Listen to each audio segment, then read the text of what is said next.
What's going on, football world? It's Carter with X's and O's, and on this video I'm going to be discussing another offensive personnel group. This one happens to be 11 personnel. I'm going to start off by building an offense. Have our X or our split, guard, tackle, center, guard, tackle. Let's put our quarterback into the game. Let's put our Z, our flanker, into the game, and let's review personnel rules. The first number in the personnel grouping, the first number equals the number of running backs. This is only going to be one, so I'm just going to put RB. The second number equals the number of Y receivers, or the number of tight ends. I'm just going to put TE because there's obviously only one. Let's start off by putting our running back into the game. Let's put our tailback into the game. Why did I choose to put the tailback into the game in 11 personnel? The tailback tends to be the best receiving running back out of the backfield, and 11 personnel group tends to be a a passing type personnel grouping. I'll tell you why here in just a second. And then we will put our Y receiver into the football game. Our Y receiver. And so now you can see we have one running back and we have one tight end or one Y receiver. Therefore we have 11 personnel.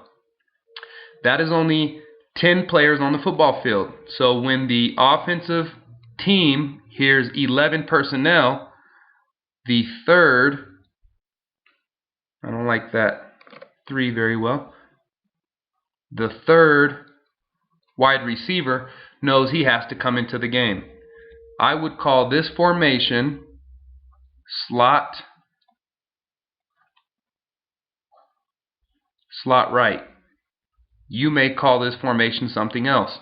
That's where football is creative. You get to call formations whatever you like to call them. This is more discussing the personnel group. Why would I call this slot right? I would tell my players that the slot or the third wide receiver is in the slot and the Y receiver is on the right side, slot right. Let me give you a few more examples of other formations. These will not be to scale because of space purposes. Let's go ahead and actually put in our Z. Let's get that out of the screen. Let's put in our Z. Let's put in our third wide receiver. Let's go ahead and draw our tackle, our guard, our center, guard, tackle. Let's go ahead and put our quarterback in there. And the tailback and the tight end will be essentially in the same positions. Tailback and tight end. You can see that we still have 11 personnel in the game, but it's a different formation. Why do you want to change formations? Quick philosophy on my part. You change formations to get different mismatches with different defensive players and put that defensive player into a conflict so that the offense can gain the advantage. I would call this formation trips left,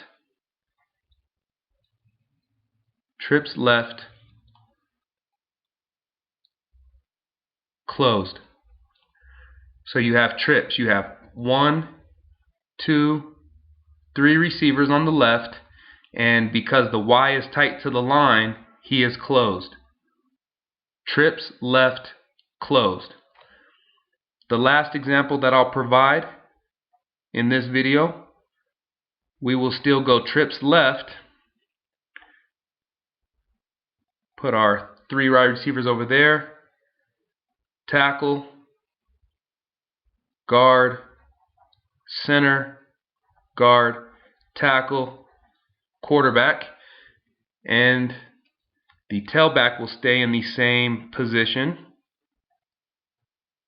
But now we are going to split the Y out. And so if you notice the name on the left diagram, you can probably guess the name on the right diagram. This is going to be trips left.